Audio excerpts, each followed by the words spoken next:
Hello, everybody, and welcome to another episode of Time About the Movies Flashback. And today we're flashing back to August 5th, 1987, where we've got 7 movies to look at here, a wide assortment of movies all across the board here. So, let's not waste any more time. Let's just jump on into it. Let's start with the biggest new release of all the movies that we have here.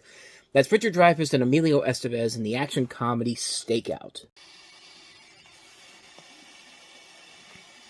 I don't know if you're familiar with Montgomery, but just in case you're not, 2 years ago he killed one of our agents. Just busted out of Stonehurst, didn't he? Killed a guard? Oh, he has an old girlfriend here. He hasn't seen her for a year and a half. Her name is Maria McGuire. She drives a 1980 Volkswagen, lives alone, long brown hair, brown eyes, 313 pounds. 313 pounds? Let me see that. Imagine that's fully clothed. Oh, my God. Oh, she could be the house. This is disgusting. I hate this job. It was just a routine stakeout until... I think she's gone on a diet. Until I love my job. Until one of them stepped out of the shadows and into the picture. I don't believe this. We're supposed to be watching the house, right? So I was watching the house from the inside. Get out of the house. See who I want. Get out of the house. I'm not going down with you. Touchstone Pictures presents Richard Dreyfuss and Emilio Estevez Come on. in a John Badham movie. Did we practice safe sex? Probably not. Stakeout. Those incredible days when a John Badham movie seemed like the perfect way to describe a real good time all across the board. Boy, those were the days. You have a film that starts off with the daring escape of a convict played by Aidan Quinn in prison for killing an FBI agent, then moving on to 2 Seattle detectives played by Richard Dreyfuss and Emilio Estevez who are chasing a suspect who gets away, destroying a forklift in the process. The 2 detectives are reassigned to a stakeout, watching the girlfriend, played by Madeleine Stowe, of the escaped federal prisoner. One of them, Dreyfuss, falls in love with her. The escaped convict eventually catches up to her, with them actually in the midst of their getaway, and the escaped convict learns that his wife's woman's man is a cop, but the 2 detectives kill him, saving the day. Pretty much spoiled the entire plot, so sorry if you were looking at that. I just read that as I was reading that off of IMDb, and that's literally what someone put on there. So if you don't want to know the plot of the movie, don't go to IMDb apparently, but other than that, though, Stakeout is a really good movie, and, I talked about another Stakeout on the Time About the Movies episode when we got to 1993. That film just felt like a much watered-down version of a much better movie in general, and, it was a PG-13 sequel to an R-rated film, which that should have been your first warning there that movie was not going to be any good. But this one works. The original one, is a great movie. Dreyfuss and Estevez work off each other so well. Madeleine Stowe is very good in the movie. Aidan Quinn is a very enticing villain in this movie.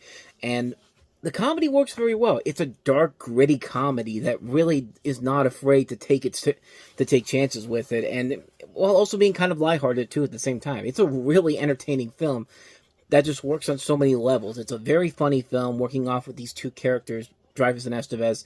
And it's just such a good time all across the board. It's a great, fun ride.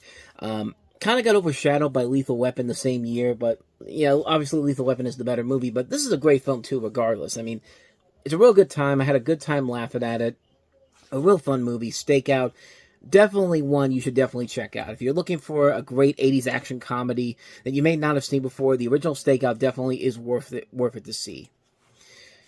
Not worth seeing unless you're in a mood for a so bad it's probably good movie. We have our next film here, the He-Man movie that everyone was waiting for, but not with the people that they had involved with it. Canon Films brings us Dolph Lundgren as He-Man, Frank Langella as Skeletor in Masters of the Universe. Fought in the stars.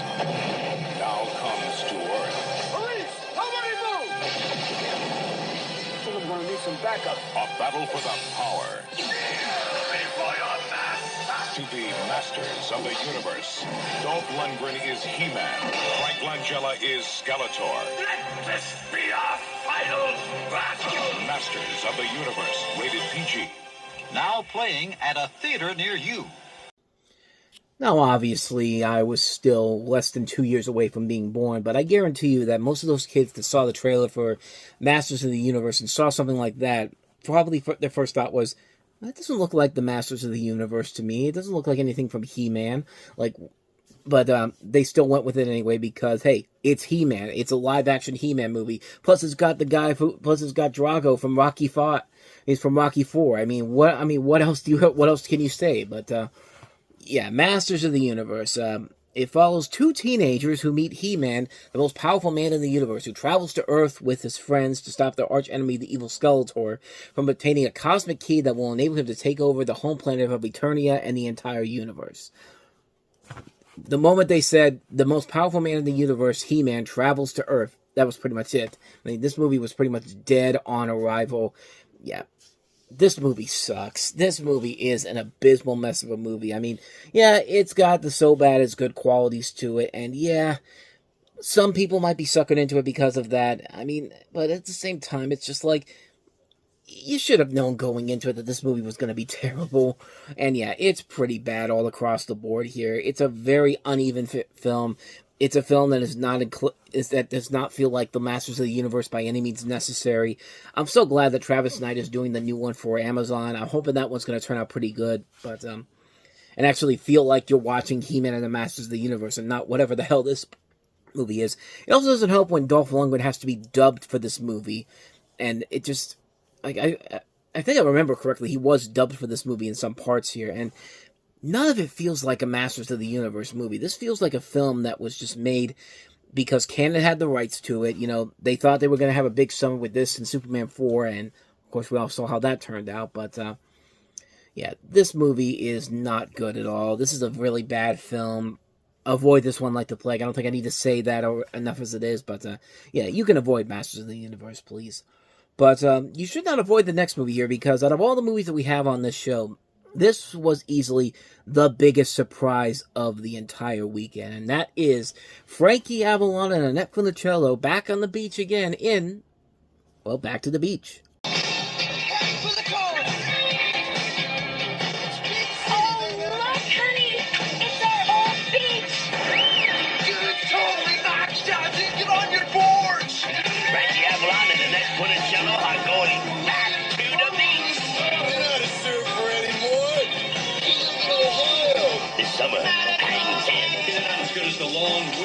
I used to ride, but, yeah, I feel like riding around on a coffee table. Wipe out! Missed it by that much. So what do you say we do some damage to my dad's American Express card? Go wild! It's all stop. You fun? I'm an amusement park. Oh, sir! Dude, it's your mom! I can't talk now, man! I gotta surf! Sorry, ma'am, he's dead! Bird! All twos, baby!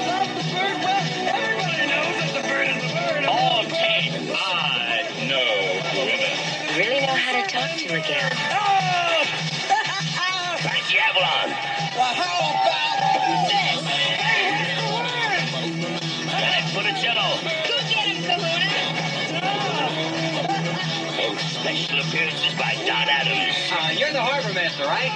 Now I'm the captain of the love boat. Not drink, buddy. Bob Denver. Don't call me that. I hate being called that. Hey, dude! And Pee Wee Herman. Listen. Back to the beach.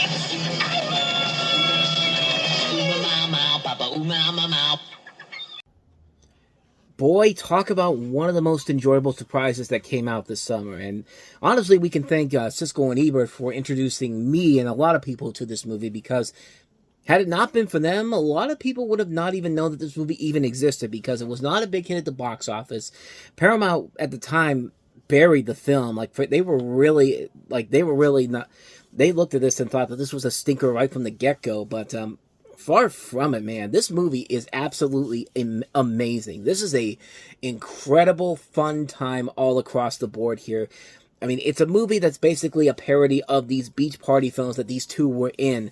And it merely means, and the plot is merely meaning the existence of its existence is basically to connect the various sight gags, homages, in jokes. A lot of characters' names are taken from those earlier films. You see all these different people all across the board in this movie. I mean, you see Connie Stevens is in this movie. You know, she was in a lot of those Avalon Funicello movies. Dawn Adams is in the movie. You see, you know, Kooky Ed Burns is in the film. Bob Denver as Gilligan. Alan Hill Jr. as the skipper. You know, Jerry Mathers and Tony Dow. Beaver and Beaver and Wally. I mean, from Leave It to Beaver. And of course, Paul Reubens, man, as Pee Wee Herman, doing an absolutely pitch perfect surfing bird segment that is completely, absolutely pointless, but it's a good time to have in there. O.J. Simpson's in here too. I didn't realize that. I remember seeing him in that. But Barbara Billingsley is in here too. You know, just all across the book. This movie knows exactly what it's doing, and everybody in there is just in it for the time of their lives. It's a really damn good, funny movie. Even if you never grew up with the Avalon and Funicello movies that these guys did. I know I didn't do it, but even if you never grew up with them and you're just going into this cold, it's a great movie regardless. It's very funny. It's very creative. It's so ridiculously stupid and fun on so many levels, but everybody is 100% in on this. And what follows is just a great fun time all across the board. Like, this is a really good fun movie that unfortunately, like I said, didn't get the proper box office back in the day, and the studio kind of buried it. But thanks to people like Gene Siskel and Roger Ebert, it was a film that a lot of people waited for video to come out, and they eventually found it, and it did go on to have somewhat of a little cult following to it. But it really is a movie that really is an impressively made film, a film that I really did like more than I was ever expecting it to, and yeah, it's a good fun time all across the board. It's a film that you should definitely check out, even if you never grew up with Frankie Avalon and their Funicello, and their beach party movies. This is a film that I highly recommend you see. I mean, yeah, it'd probably be better if you saw those movies to get, maybe I'd like it even more, but for someone like me who went into it cold and saw this, I'm glad I got what I saw. I'm glad I got what I saw from it, because I had a great time with it. I thought it was a very good film all across the board. Real good fun time. Definitely seek this movie out. Back to the Beach. You can find it on Blu-ray. You can find it on DVD. It took a while for them to do it because I didn't get a DVD release until I believe Warner Archive put it out. And then just recently got a Paramount Presents Blu-ray, a really good Paramount Presents Blu-ray of it. Definitely check this movie out, because it is indeed the real winner of the week, the one that just kind of comes out of nowhere. And, you know, everybody thought it was not going to turn out great, but it was one of the best, probably one of the best underrated films that came out that summer. Looking at the movies that I see on this list here, but it's a great film. I enjoyed the hell out of it. Definitely check it out. Back to the Beach is definitely worth your time. With that said, let's go ahead and move on to the next movie, another comedy, this time starring Madonna and Griffin Dunne, and that is Who's That Girl?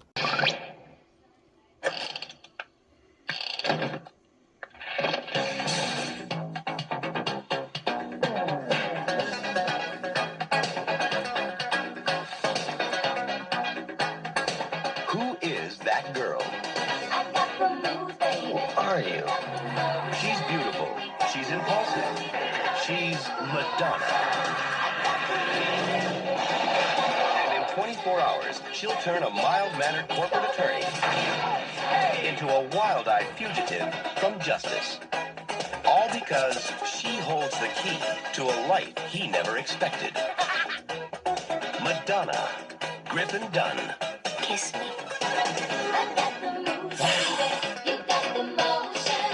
Who's that girl?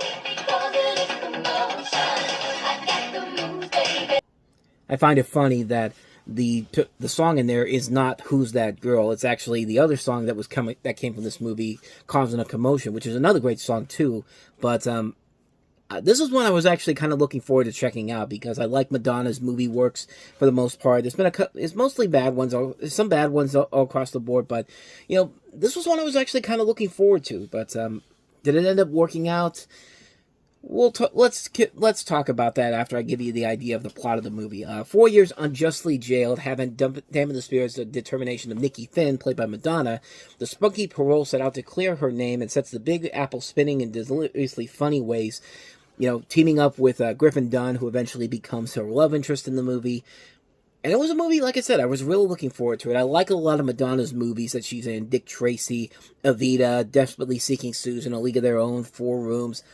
she's proven to be a really good actress, and this is also directed by James Foley, who went on to direct the great Glenn Ross. The premise leads to what could be a really fun movie, and like I said, the songs are really good. The title song is great. Who's That Girl? Causing a Commotion is a great song as well. It has a great animated opening that I thought for a second it was actually John Crifalusi who was doing it, but might have been the person who does like the female animations on Ren and Stimpy, Lynn Naylor, on the original Ren and Stimpy, I should say, but because it definitely looks like something you would see on the old Ren and Stimpy episode, but it turns out it does have some recognizable names to it. Bill Plimpton did some work on here, April March, Dan Haskett. So, names that animation buffs will be very familiar with. And with all those elements coming together so well, I couldn't believe how much I was disappointed by this movie when I saw it. And why did I think that? Well, a number of reasons. One, Madonna. Like I said, she can be a really solid actress and a decent comedic actress as well. But you gotta give her the right script to work with in order for it to work. And sadly, this is about as generic of a script as you can get with this. You can predict a lot of the plot points that come up, the big moments, the twists. Everything's pretty much summed up pretty quickly, and it doesn't try to do anything unique or different to make it stand out on its own. Plus, the chemistry has to be good between her and her co-star, Griffin Dunne. And unfortunately, as much as I love Griffin Dunne as an actor, he's not that good in the movie either. It's like they never really felt like a real couple you can get behind. Plus, the action sequences, when they're in here, are not that great either. It's a film that I wanted so much more from it. I mean, Madonna can usually be very good as an actress, and not even her charm and magnetism that she had around this time couldn't save this stinker. And it's a shame because there are pieces that work. The music is still very good. The animation in the opening credits is great.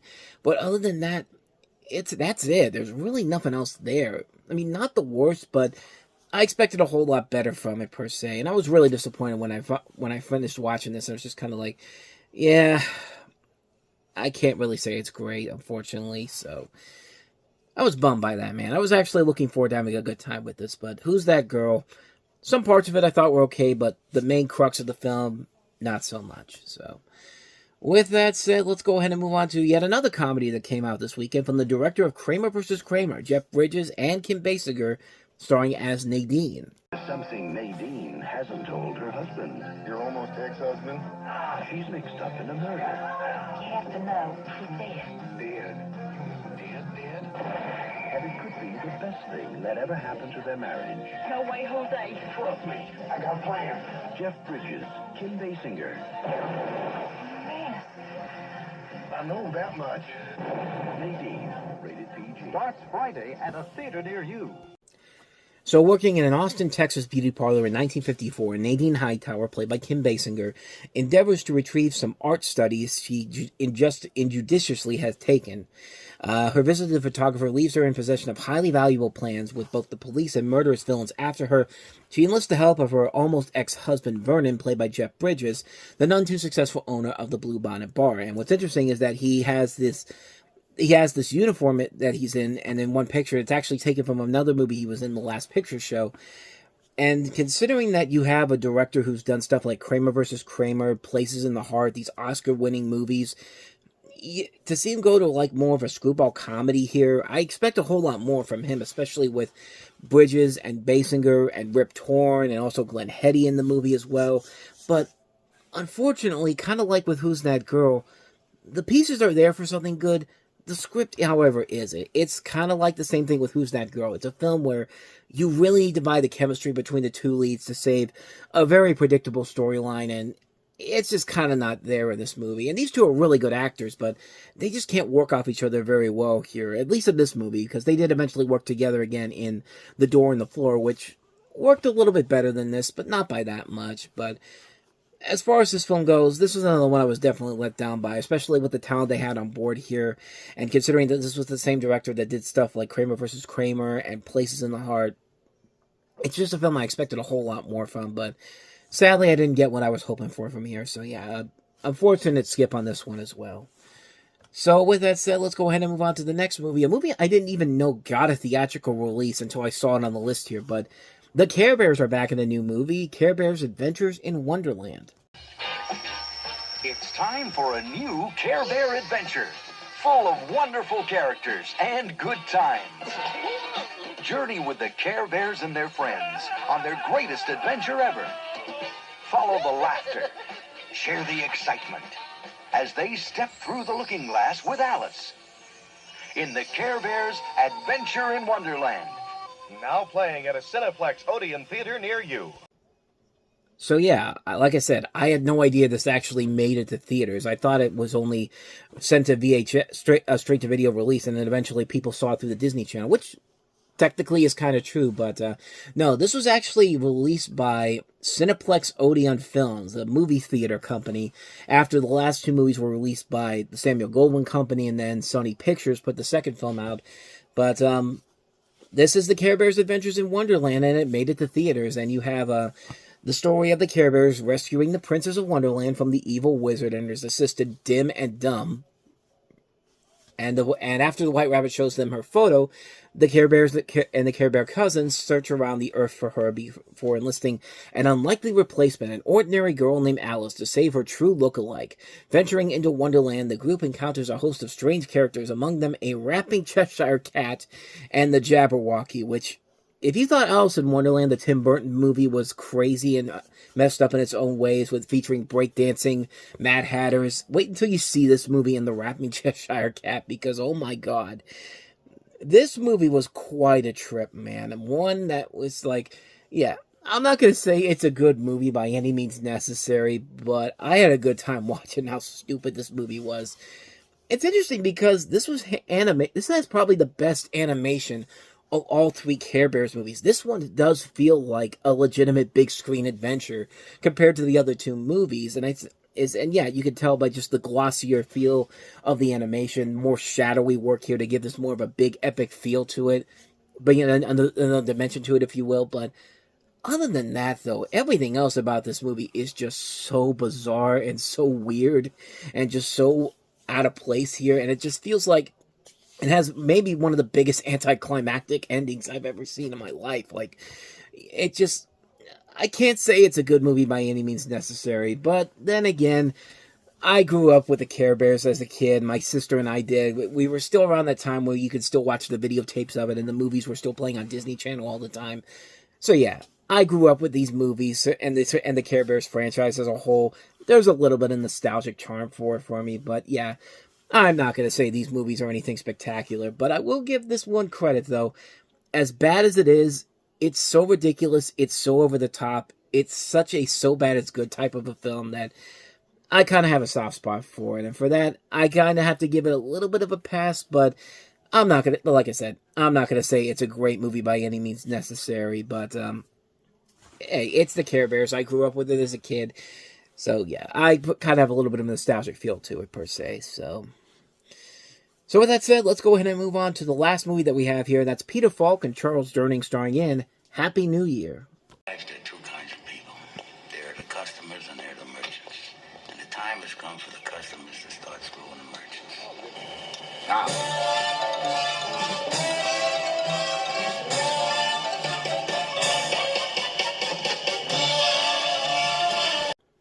A movie that's so forgettable, I'm not even convinced that that's actually a trailer for the movie. I think that's a made trailer, because I don't think the original trailer is out there. But this is a John G. Avildsen movie. Of course, the guy that gave us Rocky and the Karate Kid. So this was still around that time when his name was still kind of reliable as a director. So there's a little bit here to get a little bit excited for. But you have small-time crooksters played by Peter Falk and Charles Durning, who have an elaborate plan to rob an exclusive jeweler's store. Using a variety of disguises posing as rich old men and women, they begin the setup. But then Nick falls for the owner of a neighboring antique store, and things get a little complicated. So there's a little bit of there's kind of a little bit of Dirty Rotten Scoundrels in a way, where you have these two con artists who, you know, they're putting this plan together, and then this woman comes into their lives, the woman played by Wendy Hughes. And, I'll be honest with you, I kind of had to find this movie online somewhere. It was on YouTube for a little bit, and then they took it off of there, but from the little bit that I saw from it, I don't know, I thought it wasn't too bad. I actually did kind of enjoy it a little bit, mostly because of what Falk and Durning were bringing to this role here. I mean, Charles Durning had a lot of great movie roles, but Peter Falk, in particular, puts in probably one of his last great real film appearances in this movie, and he really does make this work very well. This is another one of those movies, too, that I also discovered through Gene Siskel and Roger Ebert, because they talked about it on their show when I was watching old Siskel and Ebert clips, and it looked like a film that I thought would be enjoyable, and I thought it was okay. I actually did kind of enjoy it. If you can find it out there, I'd say definitely check it out. I don't know where you could find it out there. I'm sure you could find it somewhere on streaming and all that. And I don't think it's ever gotten an official DVD release or even a Blu-ray. Well, no, DVD release first, because, I mean, yeah, but what am I saying? But, yeah, for the most part, it was one I actually kind of enjoyed. I thought it was actually kind of decent. Not a classic by any means necessary, but I thought it was pretty good. It's definitely a very underrated Avildsen film. One I think you should definitely check out. If you like his other works, you're definitely going to enjoy this one, so definitely check it out. Happy New Year. And so with all that said, we're going to wrap up another edition of Time About the Movies Flashback. We'll head into July with 4 movies in particular. We have Timothy Dalton making his debut as James Bond 007 in The Living Daylights. We also have Joel Schumacher's The Lost Boys with Kiefer Sutherland and Corey Feldman.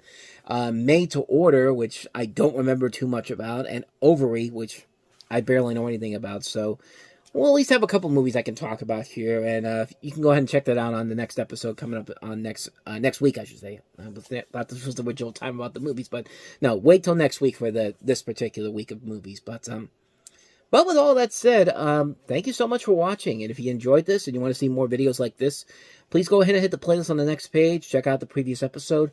Also, don't forget to hit the like, subscribe, notification button, and the bell because you get updates on when new videos come out. And we do post new videos here every day. Now, with all that said, I am off. I will see you guys next time. And until then, as always, take care.